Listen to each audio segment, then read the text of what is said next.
જય ગણેશ મિત્રો, આજે આપણે બનાવીશું સૂજીમાંથી સરસ નાસ્તો।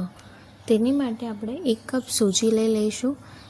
એની અંદર આપણે એડ કરીશું કાપેલી ઝીણી ડુંગળી, પછી ટામેટું, આદુ મરચાં લસણની પેસ્ટ અને કેપ્સિકમ અને ધાણા એડ કરી દઈશું।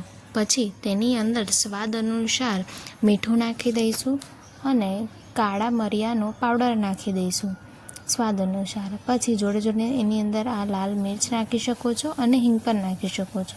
મેં જોડે ધાણા જીરું પર એડ કરેલું છે। એને બરાબર હલાવીને એની અંદર પાણી એડ કરતું જવાનું છે, જેટલી સૂજી પલળી જાય એટલું। એને બરાબર હલાવીને એને થોડીવાર રહેવા દઈશું 10 થી 15 મિનિટ, જેથી સૂજી ફૂલી જાય। આપણે 10 થી 15 મિનિટ રાખીને આપણું આ તૈયાર છે બેટર। હવે એમાં થોડો સ્વાદ અનુસાર ખારો નાખી દઈશું, ખાવાનો સોડા, જેનાથી આપણું સૂજી ફૂલે એના માટે।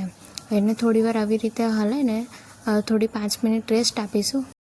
પછી આ રીતનો પેન લઈને એની અંદર તેલથી ગ્રીસ કરી દઈશું અને પેલું જે બેટર બનાવેલું છે એમાં એડ કરી દઈશું। અને મારું આ થોડું સક્સેસ નહોતું ગયું, તો મેં પાછું બેટર નીકાળી દીધું છે અને એને હવે ઉપમા કરવા માટે મેં બીજું ટ્રાય કરું છું। હવે એની અંદર થોડુંક બીજું પાણી એડ કરીને એમાં ઉપમા બનાવી દઈશું। એમાં થોડું પાણી એડ કરીને થોડો ગેસ ચાલુ કરીને એને થોડો થવા દઈશું, જેથી એ બરાબર સૂજી એ ફૂલી જાય અને આવી રીતનું તમને રિઝલ્ટ મળશે અને આ તમે ખાઈ શકો છો। તૈયાર છે આપણો ઉપમા।